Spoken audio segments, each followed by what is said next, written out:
¿Qué tal? ¿Cómo están? Pues vamos con una clase más, ¿qué les parece? Ahí está, ahí está. ¿Eh?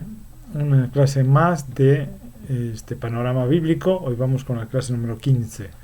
Bueno, permítanme quitarme de acá. Ajá, cámara. Ahí está. Perfecto.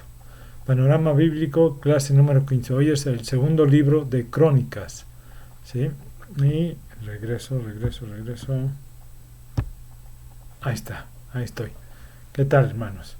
Pues espero que les vaya sirviendo este panorama de la Biblia. Es normalmente es una clase por cada libro y esperamos poder llevar a cabo toda la Biblia, ¿no? Desde Génesis hasta Apocalipsis. Entonces, pero bueno, vamos a empezar. Pues vemos que está con mis apuntes, pues no, luego se me pasa. Ok. Bueno, vemos que en Primera de Crónicas muere David y entonces el segundo libro de Crónicas comienza con lo que es el reinado de Salomón, ¿sí? Se enfoca en los reyes de los que vivieron en Jerusalén. Realmente en la parte de los reyes del norte no los toca. Normalmente nada más toca lo que es el reino del sur, ¿sí? O el reinado que es todo lo que se vivió en Jerusalén.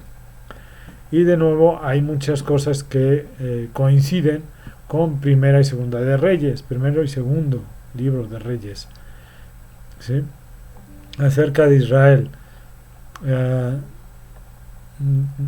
del norte más bien se enfoca en el linaje, digamos, de David, ¿no?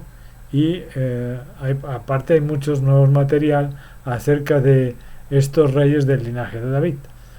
Él resalta los reyes que fueron obedientes, ¿sí? A Dios, y añade historias acerca de cómo cómo obedecieron, ¿sí? Y cómo esa obediencia los llevó al éxito y a la bendición de Dios. Pero también añade muchas nuevas historias de reyes que fueron infieles a Dios, no siguieron la Torá, ¿no? Y llevaron a Israel a adorar a ídolos, ¿sí? Y estos reyes enfrentaron horribles consecuencias, lo que los llevó al exilio, al fin de cuentas, ¿no? Un desastre que ellos mismos se provocaron realmente. Toda esta sección se convierte en una serie de estudios de carácter en donde el autor quiere que también, a ver, permítame, ya me iba yo aquí, ahí está, se convierte en un estudio de carácter, sí, y el autor quiere que las generaciones posteriores de Israel aprendan de su historia familiar para que así sean fieles a Dios y a la Torá. Salomón dio un gran comienzo en su reinado, ¿sí? Y Dios lo bendijo. Su padre David lo dejó con casi todas las ventajas posibles y su reino fue fuerte. Podríamos pensar que Salomón, bueno, que lo más grande de Salomón fue su sabiduría, sus riquezas, perdón, su, sus proverbios, ¿se acuerdan? El libro de proverbios o sus escritos, ¿no? Eclesiastés, o sea, varios escritos más que él hizo, pero claramente para el cronista, realmente, o sea, el que está haciendo este libro, lo más importante de Salomón fue el templo que construyó, o sea, la construcción del templo. Esto fue lo más importante porque era lo más relevante para una comunidad de exiliados. Acuérdense que acababan de regresar del exilio, ¿sí? Y que estaban luchando por construir un nuevo templo o para reconstruir, ¿no? y la ciudad, ¿no? Perdón, y la ciudad, y por hacer un lugar para Israel entre las naciones otra vez, de nuevo, ¿sí? Todos los anteriores planes y preparaciones de David anticiparon el verdadero inicio de esa obra, ¿sí? Uno puede preparar y planear interminablemente y nunca empezar la construcción, ¿no? Pero Salomón comenzó a edificar la casa de Jehová.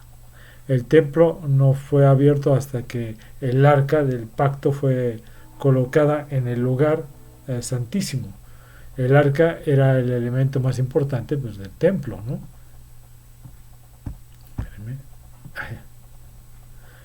En un punto anterior de la historia de Israel, tres cosas había dentro del arca, si se acuerdan, ¿sí? Anteriormente, dentro del arca estuvo las vasijas de oro que contenían el maná, Éxodo 16:33, la vara de Aarón que floreció, ¿se acuerdan? Números 17 del 6 al 11, y las tablas del pacto de Éxodo 25:16. No sabemos qué pasó por ejemplo, las vasijas de oro del maná, ni a la vara de Aarón, pero no estaban en el arca cuando Salomón lo puso en el lugar santísimo, ya no estaban, ¿sí?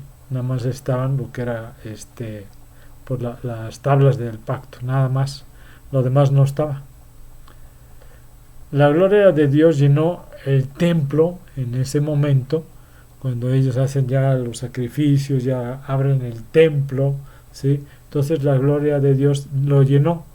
La sensación de la presencia de Dios fue tan fuerte que los sacerdotes sintieron que era imposible continuar en el edificio y tuvieron que se salieron, ¿sí? Es digno de mencionar que este gran derramamiento de la gloria de Dios se produjo en el contexto de una alabanza intensa y dedicada. Dios derrama su gloria cuando su pueblo lo alaba. ¿Sí? Le tomó 7 años construir el templo y le costó 13 años a Salomón, perdón. A Salomón le costó 7 años construir el templo y 13 años construir su palacio. Wow, ¿no? O sea, le dedicó más tiempo a su palacio que a la construcción del templo. Pero bueno, eso ya es otra cosa, ¿eh? Al final de estos 20 años de construcción total, ¿sí?, su reino estaba seguro, estable y bendecido. También estableció nuevas ciudades y construyó ciudades de provisión, fortificaciones, ciudades de los carros y ciudades de gente a caballo. Yo sé que Dios le había dicho que no se construyeran más ciudades para personas a caballo, pero bueno, ¿sí? El reino de Salomón pues era famoso no solo por su propiedad material, sino también por su sabiduría, ¿sí? Incluso se acuerdan la reina de Saba, ¿no? De Saba era famoso, ¿no? Ese amor platónico, ¿sí? Fue porque tenía muchas preguntas y aparentemente muy difíciles, ¿no? Y Salomón respondió a todas esas preguntas que ella le hizo debido a la sabiduría que Dios le había dado, ¿no? Porque él fue lo que pidió, sabiduría, aunque posteriormente se desvió, ¿no? Pero bueno, Roboam es el único hijo de Salomón que conocemos su nombre. Salomón tuvo 1000 esposas y entre esposas y concubinas, ¿no? Entonces, sin embargo, solo leemos de uno de los hijos que tuvo para continuar su linaje, y realmente era un necio. Esto demuestra que el pecado de una mala manera de edificar la familia.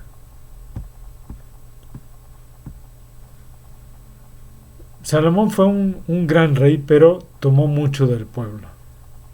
el pueblo de Israel quería alivio de los altos impuestos y del servicio forzado del reino de Salomón.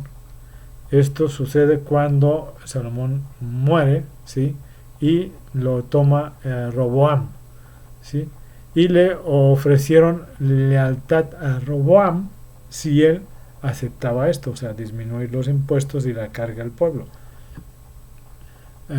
Sabiamente, pues Roboam pide consejo a los hombres mayores y experimentados, a los ancianos. Pareció aconsejar bien a, a Salomón, entonces querían pues también aconsejar bien a Roboam. Los ancianos sabían que Roboam no era Salomón y que no podían esperar lo mismo de él, ¿no? Y entonces Roboam tenía que relacionarse, o sea, es lo que ellos le dicen, ¿no? Tenían que relacionarse con la gente basándose en quién era él, no en quién fue su padre, sino quién era él. Eh, Realmente el pueblo no lo quería. Si mostraba bondad y un corazón de siervo al pueblo, ellos lo amarían y servirían para siempre, ¿no? Los seguirían sirviendo. Pero después pidió consejo a los jóvenes y estos jóvenes ofrecieron el consejo contrario al de los ancianos, ¿no? Les sugieren un enfoque más conflictivo, o sea, más impuestos, más carga, más fuerte, ¿no? Uno quería que Roboam fuera más temido que Salomón, ¿no? Es lo que le dicen, ¿no? Mi debilidad será más fuerte que el poder de mi padre. Pero lo que su pueblo hizo es que se dividió en el reino del norte y el reino del sur. 10 tribus se van al norte y solo quedan 2 tribus con Roboam, que es el reino del sur. ¿Sí? Muchos piensan, o muchos teólogos dicen que esos jóvenes a los cuales él tomó parecer eran sus demás hermanos, los hijos de las esposas y concubinas, ¿sí? Y que ahí, como estaban ellos acostumbrados a ese nivel de ser hijos de rey, entonces por eso a ellos se les hizo muy fácil decirle no, ¿cómo vamos a bajar nuestro estatus social, no? Entonces, no, tienes que ser más duro que tu padre, que nuestro padre, ¿no? Pero bueno, herido por la guerra civil y que dividió a su reino en más de la mitad, ¿no? Robán se centró en fortificar, construyendo una serie de ciudades fortificadas. Realmente confió en Dios mientras necesitó de él, pero se volvió más independiente, o sea, le dio la espalda a Dios, porque entendamos, ¿sí? Se independizó mucho de Dios en lugar de depender más de él. Le dio la espalda simplemente, ¿no? La peor parte del pecado de Roboam fue que llevó a todo su reino a pecar con él. Estos pecados provocaron el celo a Dios porque eran esencialmente pecados de idolatría. Sí. O sea, bueno, o sea, vemos que la mayoría de los reyes que cayeron por idólatras y por hacer muchísimas cosas que lo hacían los pueblos paganos. Israel le dio la espalda a Dios, definitivamente, por lo que los egipcios atacan a Judá, ¿sí? Y el cronista, entendía que realmente era la mano de Dios en movimiento debido a la desobediencia de Roboam. Pero se arrepintieron, el pueblo se arrepiente, Roboam se arrepiente, los líderes se arrepienten, ¿sí? Este arrepentimiento nacional fue iniciado por los líderes del reino. El cronista parece prestar más atención a la vida de Roboam que en Primera de Reyes, ¿sí? Menciona mucho más cosas que en Primera de Reyes. Esto puede deberse que Roboam es algo así como un ejemplo y un estímulo para los exiliados que regresaron, ¿sí? A quienes el cronista les escribió en un principio, ¿sí? El cronista escribe de los reyes que pasarán por Judá, buenos y malos, haciendo más énfasis en Ezequías y Josías, ¿sí? Terminando con la breve historia de los últimos 4 reyes de Judá y su desobediencia a Dios. Por lo cual Judá pues termina siendo llevado al exilio por los babilonios, si se acuerdan, ¿no? La conclusión del libro es realmente única, ¿no? Junto al final del libro, el rey de los persas, que su nombre era Ciro, les dice a los israelitas que pueden regresar a casa, volver del exilio y reconstruir la ciudad y el templo. Y él dice en las últimas líneas, ¿no?, del libro, ¿quién de entre ustedes será su pueblo, su valla, y el Señor, su Dios, será con él? Y así termina el libro con esta oración, ¿no? Esta frase. Los, los libros de primera y segunda de Crónicas terminan con esta maravillosa y notable estímulo para regresar y reconstruir, ¿no? O sea, recuerden que esto ya estaba siendo dicho a los que acababan de regresar. Eso ya lo habían entendido porque fue Ciro el que los envió, ¿sí? Entonces termina con esta frase, ¿sí?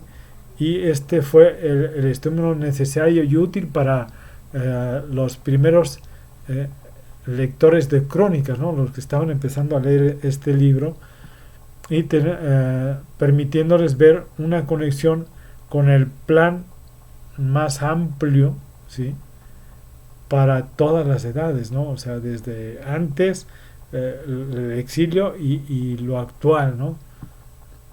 Ahora, por supuesto, el autor sabe acerca del primer regreso del exilio y de las historias de Esdras y Nehemías, pero evidentemente desde su perspectiva las esperanzas proféticas de Israel no fueron, ahí está, no fueron cumplidas en esos eventos, ¿sí? O sea, no se cumplió totalmente con primer regreso, porque recuerden que realmente fueron pocos los que obedecieron a Ciro para regresar. La mayoría se había quedado allá y son un pequeño grupo que regresa. Así que este final incompleto muestra que la esperanza del autor está puesta en otro regreso del exilio, cuando el Mesías finalmente vendrá y reconstruirá el templo y restaurará al pueblo de Dios. El libro de Crónicas, el último libro, por cierto, de las escrituras judías, termina apuntando hacia adelante, llamando al pueblo de Dios a mirar hacia atrás para mirar hacia adelante, porque el pasado se ha convertido en la fuente de esperanza para el futuro, ¿sí? Entonces, con eso termina el libro de Crónicas. Y ahorita la próxima semana pues ya veremos lo que sea Esdras, ¿sí? Y podremos ir viendo todo lo que ya aquí se ha mencionado un poquito, y ahora vamos a ir viendo más a fondo, ¿no? ¿De acuerdo? Entonces, espero que sí les haya servido.